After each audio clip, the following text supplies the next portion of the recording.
कानून का हम अध्ययन करेंगे। मैकावर ने कहा है कि राज्य कानून का शिशु और जनक दोनों ही है।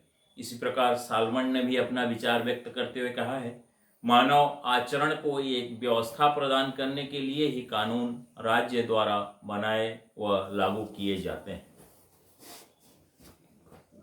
कानून व विधि का अर्थ हम देखेंगे। शाब्दिक अर्थ में प्रचलित अर्थ है जो अंग्रेजी भाषा के लॉ से बना हुआ है। लॉ शब्द की उत्पत्ति ट्यूटोनिक जर्मनी शब्द लैक से हुई है, जिसका अर्थ है सुनिश्चित, स्थिर या अटल। राजनीति विज्ञान में उन कानूनों को राज्य का कानून या राजकीय कानून कहते हैं जो सरकार द्वारा निश्चित करके लागू किए जाते हैं और जिनका उल्लंघन दंडनीय होता है, अर्थात इनका पालन करना नागरिकों के लिए आवश्यक होता है।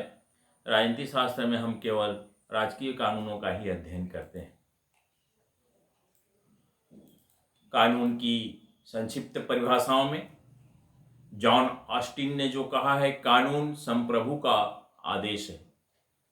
इसके बाद हम देखेंगे हमारे जो सबसे बड़े शिक्षा शास्त्री थे जॉन डीवी, उनका हम परिभाषा देखेंगे। साधारण अर्थ में कानून उन आचरण के नियमों के समूह को कहते हैं जिनका पालन साधारण मनुष्य सामाजिक जीवन से प्राप्त सुविधाओं के संरक्षण तथा संवर्धन के लिए करता है। कानून के हम लक्षण देखेंगे। कानून के लक्षण में सबसे पहले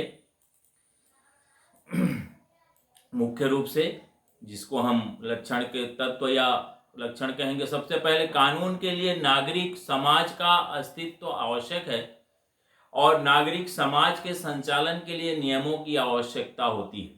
कानूनों का संबंध व्यक्ति के बाहरी आचरण से होता है, उसकी आंतरिक भावनाओं से नहीं होता है। नागरिकों को कानूनों का अनिवार्य रूप से पालन करना होता है और कानून का उल्लंघन करने पर राज्य के द्वारा उसे दंडित किया जाता है।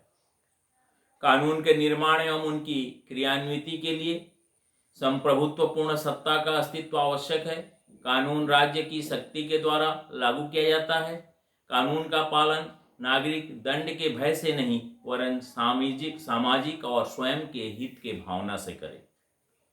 कानून निश्चित और सर्वव्यापक होते हैं, अर्थात कानून सभी पर समान रूप से लागू होते हैं। कानून समाज में एकरूपता स्थापित करने वाले नियम या नियमों का समूह है। कानून समाज की सामान्य सम्मति पर आधारित होता है। कानून का प्रकार हम देखेंगे। इनमें विभिन्न राजनीतिज्ञों ने अलग अलग अपना मत विचार करते हुए कानूनों के प्रकार अलग अलग बताए हैं। सबसे पहले हम गैटेल के अनुसार देखेंगे। 3 प्रकार का कानून उन्होंने बताया है: अंतर्राष्ट्रीय कानून, सार्वजनिक कानून, व्यक्तिगत कानून। प्रोफेसर हॉलैंड के अनुसार 2 प्रकार के कानून बताए गए हैं, व्यक्तिगत कानून और सार्वजनिक कानून। उपरोक्त अध्ययन के आधार पर राष्ट्रीयता और अंतर्राष्ट्रीयता के अनुरूप 2 प्रकार के कानून निर्धारित किए गए हैं। कानूनों का जो वर्गीकरण का आधार है, उसके आधार से हम देखेंगे किस प्रकार से हम कानून को वर्गीकृत कर सकते हैं। सबसे पहला व्यक्तिगत कानून। व्यक्तिगत कानून व्यक्ति के पारस्परिक संबंधों को निश्चित करते हैं। सामान्य कानून जो व्यक्ति के दैनिक जीवन एवं आचरण को नियमित करते हैं। सार्वजनिक कानून जिन कानूनों द्वारा व्यक्ति का राज्य या सरकार के साथ संबंध निश्चित किया जाता है। संवैधानिक कानून जिसके द्वारा सरकार का ढांचा निश्चित किया जाता है। प्रशासकीय कानून जो अधिकार कर्मचारियों जिसके द्वारा सरकारी कर्मचारियों के अधिकार और कर्तव्यों को निश्चित किया जाता है। प्रथागत कानून जो परंपराओं और रीति रिवाजों पर आधारित होते हैं। वैधानिक कानून वह कानून होते हैं जो देश के विधानमंडल द्वारा बनाए जाएं और वैधानिक कानून कहलाते हैं। अध्यादेश वह कानून है जो किसी विशेष आवश्यकता के समय राज्य के अध्यक्ष, हमारा जो मुखिया होता है, राष्ट्रपति के द्वारा समय समय पर जारी किए जाते हैं। इसके बाद हमारा वाद जनित कानून आता है। वाद जनित कानून के अंतर्गत ऐसे विवाद जिनका निर्णय किया जाना कानून के पुस्तकों में या उस प्रकार के उल्लेख नहीं है, ऐसे विवादों को जो न्यायाधीश होते हैं वो विभिन्न प्रकार के निर्णय और विवेक, तर्क, बुद्धि, अनुभव, सद्भावना, निष्पक्षता व न्याय भावना का सहारा लेते हुए निर्णय देते हैं, उनको हम वाद जनित कानून कहते हैं। राष्ट्रीय कानून जिनका संबंध किसी राज्य में निवास करने वाले निवासियों, संस्थाओं और समुदायों से होता है। अंतर्राष्ट्रीय कानून वे कानून होते हैं जो राष्ट्रीय कानून के अंतर्गत ही आते हैं, किंतु उनके अतिरिक्त भी एक और कानून होता है जो विश्व के स्वतंत्र राष्ट्रों के आपसी संबंधों को नियमित करने वाले कानूनों को हम इस श्रेणी में अध्ययन करते हैं। कानून की क्या उपयोगिता है, इसमें हम देखेंगे कि कानून का हमारा क्या महत्व है और क्या उपयोगिता है।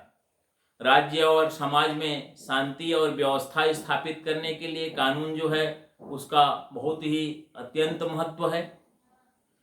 दूसरा, व्यक्ति के विकास में सहायक है। व्यक्ति अगर कानून का पालन करेगा, अक्षरशः पालन करेगा, तो हमारी जो समाज की बुराइयां हैं वो दूर होंगी और व्यक्ति का जो जीवन है वो उन्नतिपूर्ण होगा।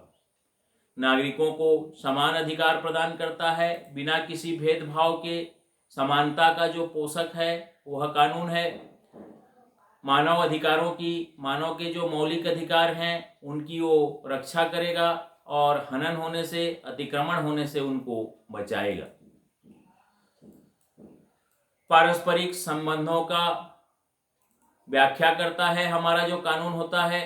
संघ और राज्य, संस्था, समुदाय में सामंजस्य स्थापित करके समाज में व्यक्ति और व्यक्ति के महत्व के संबंधों को निर्धारित करता है, उसकी व्याख्या करता है। मानव स्वतंत्रता का, मानव की जो स्वतंत्रता है उसकी रक्षा करता है और उसकी रक्षा करना उसका मौलिक अधिकार है और कानून के आधार से उसको सुरक्षित करता है। जॉन लॉक ने इस संबंध में कहा है, कानून का उद्देश्य स्वतंत्रता को समाप्त या सीमित करना नहीं है, वरन उसकी रक्षा करना या उसमें वृद्धि करना है।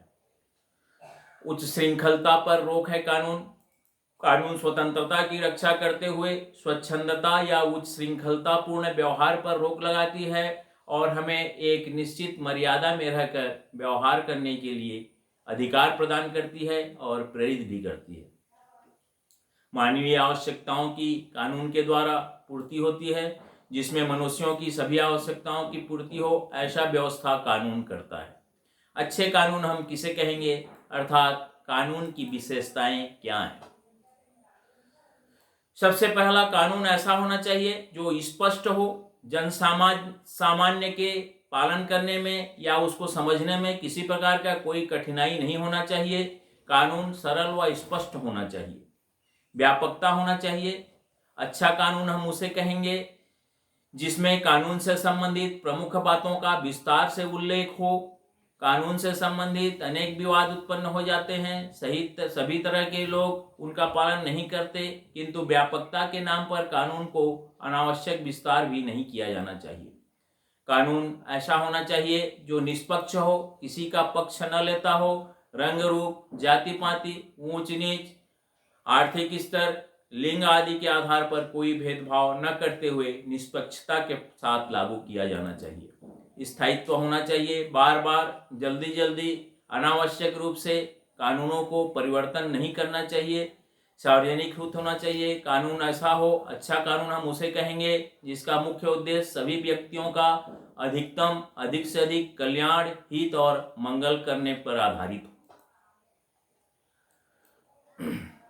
व्यवहारिक होना चाहिए।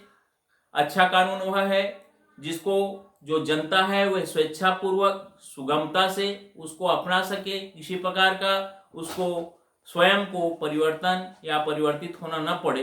केवल दंड, शक्ति या भय दिखाकर कानून का पालन अगर करवाया जाता है तो वह थोड़े समय के लिए ही चल सकता है, लंबे समय तक या स्थायी रूप से उस कानून को व्यवहारिक रूप से जनता पालन नहीं करेगा। मौलिक अधिकारों का रक्षक होना चाहिए कानून को, मनुष्यों के सर्वांगीण विकास में उसको सहायक होना चाहिए। जनप्रतिनिधियों के द्वारा निर्माण हुआ कानून को अच्छा कानून माना गया है। देश में आंतरिक शांति और सुरक्षा का रक्षक होना चाहिए। किसी प्रकार का विद्रोह या अशांति उस कानून के पालन करने से नहीं होना चाहिए। अंतर्राष्ट्रीय शांति का प्रतीक माना गया है और जब कानून जो अच्छा होगा तो उसमें अंतर्राष्ट्रीय स्तर पर शांति की स्थापना होगी। हम कानून का पालन क्यों करते हैं? एक तो सबसे प्रमुख है दंड के भय से। राज्य के द्वारा अगर हम कानून का पालन नहीं करेंगे तो हम दंड का भागी होंगे, इस उद्देश्य से हम पालन करते हैं। उपयोगिता के आधार से भी हम उसका पालन करते हैं। कानूनों का पालन लोग इसलिए भी करते हैं कि कानून पालन में ही उसका या समाज का हित अर्थात कानून के लिए उपयोगी है। देशभक्ति की भावना के आधार से भी हम देश के प्रति जो समर्पण की भावना है, देश के प्रति हित और कल्याणकारी की जो भावना है, उसके आधार से हम स्वेच्छा से कानून का पालन करते हैं। और स्वभाव के आधार से भी हम कानून का पालन करते हैं। बाल्यावस्था से परिवार में रहता है, आज्ञा का पालन करना परिवार से ही सीखता है। विद्यालय में शिक्षकों की आज्ञा का पालन सीखता है। धीरे धीरे आज्ञा पालन उसका जब आदत बन जाता है, इस प्रकार कानून का पालन मनुष्य के लिए स्वाभाविक हो जाता है। सहानुभूति, कानून पालन एक सहानुभूति भी बताया गया है। जो हमारे कानून के निर्माता हैं वो बुद्धिमान और ज्ञाता लोग, उनको हम शुभ चिंतक समझते हैं और उनके द्वारा जो कानून या नियम बनाया गया है उनके प्रति सहानुभूति का जो भाव हम रखते हैं, उसके आधार से भी हम कानून का पालन करते हैं। कई ऐसे रहते हैं जो अपनी आलस्य या अज्ञानता के कारण भी कानून का पालन करते हैं। समाज में ऐसे लोगों की कमी नहीं होती है जो इस झंझट में पड़ना नहीं चाहते कि कौन सा कानून अच्छा है या बुरा है। वो अपने आलसी प्रवृत्ति या अज्ञानता के कारण चुपचाप कानूनों का पालन करते हैं। कानून के हम स्रोत देखेंगे। मनु के अनुसार कानून का सबसे महत्वपूर्ण स्रोत वेद है। कौटिल्य ने राज्य के कानून का 4 मूल स्रोत बताया है: धर्मशास्त्र, व्यवहार, प्रजा और न्याय। जॉन ऑस्टिन ने कानून के निर्माता, ऐतिहासिक प्रलेखों, विधानमंडल, न्यायिक निर्णय, धर्म, रूढ़ि आदि को कानून का स्रोत माना है। कानून के विकास या कानून के उद्गम के जो स्रोत हैं उनमें सामान्य रूप से विषय आधारित जो स्रोत हैं उसमें हम देखेंगे परंपराएं या रीति रिवाज, जिसको हम पहले से मानते आ रहे हैं और जो आगे चलकर कानून के रूप में स्वीकार कर लिया गया है। धर्म हमारा जो रिलीजन है, कानून का उद्गम माना गया है। विल्सन ने कहा है, रोम का प्रारंभिक कानून धार्मिक नियमों का ही संग्रह था, मनुस्मृति पर, और इस्लामी कानून कुरान आधारित है। राज्य सरकारें इन कानूनों का समर्थन करती हैं। कानून के विकास में धर्म का बहुत ज़्यादा योगदान रहा है। न्यायिक निर्णय जो रीति रिवाज हैं उसमें संघर्ष होने लगा। इस संघर्ष के कारण रीति रिवाजों की वैधता में संदेह किया जाने लगा। समाज में ऐसे विवाद खड़े हो जाते थे जिनका समाधान इन रीति रिवाजों के अनुसार नहीं होता था। ऐसे विवादों को सुलझाने के लिए समाज में बुद्धिमान व्यक्तियों की सलाह ली जाती थी।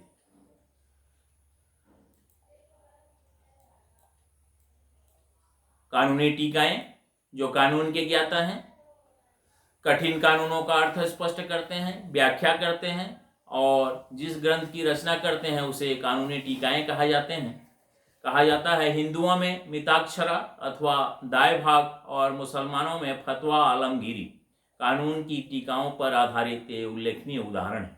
भारत में मनु, याज्ञवल्क्य, अमेरिका में स्टोरी तथा कैंट, इंग्लैंड में कोक और ब्लैक स्टोन की टिप्पणियां कानून की टीकाओं के अंतर्गत प्रसिद्ध हैं। औचित्य साम्य नीति, न्यायाधीशों के सामने ऐसे विवाद आ जाते हैं कभी कभी जिनका कानून के आधार से निर्णय करना समस्याग्रस्त हो जाता है। ऐसी स्थिति में न्यायाधीश अपने विवेक, तर्क, बुद्धि और निष्पक्षता और न्याय की सामान्य मान्यताओं के आधार पर निर्णय देते हैं। ये निर्णय ही औचित्य निर्णय कहलाते हैं। व्यवस्थापिका व विधानमंडल। वुडरो विल्सन के अनुसार कानून बनाने के समस्त स्रोत धीरे धीरे एक महान, गहरे और विस्तृत स्रोत विधानमंडल में मिलते जा रहे हैं। अध्यादेश, संसद का सत्र जब नहीं चल रहा है और कानून या नियम को लागू किया जाना आवश्यक है, ऐसी स्थिति में राष्ट्रपति अध्यादेश जारी करके कानून की पूर्ति करता है।